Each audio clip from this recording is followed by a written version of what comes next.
Hello दोस्तों, नमस्ते। मैं शीला शर्मा। आज एक कजरी गीत, पति पत्नी का नोक झोंक गीत आप सभी को दोस्तों सुनाऊंगी। आप लोगों को जैसा लगे कमेंट के माध्यम से ज़रूर बताना और गीत को फुल आवाज़ करके ही दोस्तों सुनना। और आप सभी को जैसा लगे कमेंट के माध्यम से बताना, हमारी आवाज़ में जैसा लगे। और गीत को ज़्यादा से ज़्यादा शेयर करना दोस्तों। आप सभी तो छोटी सी विनती है, आइए सुनिए हमारी आवाज़ में गीत को। धोतिया लैदा बलम कलकतिया, जेह में झालर मोतियाना। धोतिया लैदा बलम कलकतिया, जेह में झालर मोतियाना। की जेह में झालर मोतियाना, की जेह में झालर मोतियाना। सोने की थाली में जेवना परोस्यों, सोने की थाली में जेवना परोस्यों। जेवना जैला बलम कलकतिया, नाही घर बाटई सवतियाना। जेवना जैला बलम कलकतिया, नाही घर बाटई सवतियाना। धोतिया लैदा बलम कलकतिया, जेह में झालर मोतियाना। धोतिया लैदा बलम कलकतिया, जेह में झालर मोतियाना। की जेह में झालर मोतियाना। झझर गेड़ुआ गंगा जल पानी, झझर गेड़ुआ गंगा जल पानी।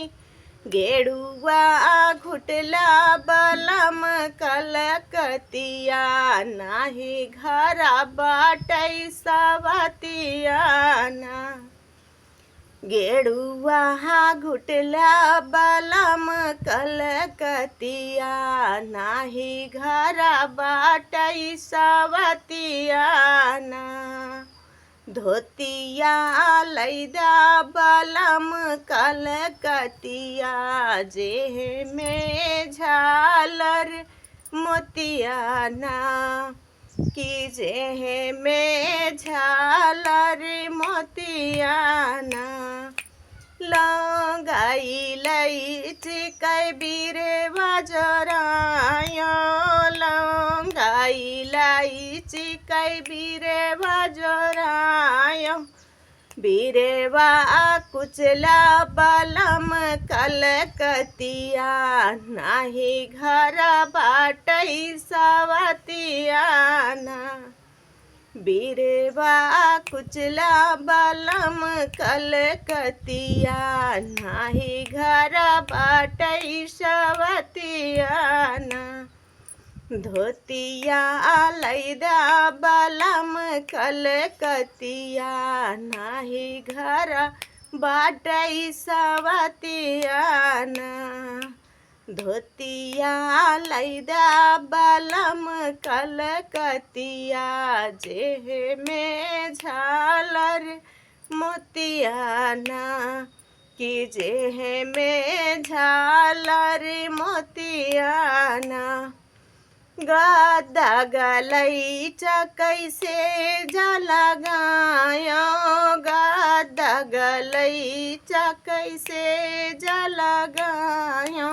से जिया सुति जा बलम कलकतिया, नाही घर बाटई सवतियाना। से जिया सुति जा बलम कलकतिया, नाही घर बाटई सवतियाना। धोतिया लैदा बालम कलकतिया, जेह में झालर मोतियाना, कि जेह में झालर मोतियाना।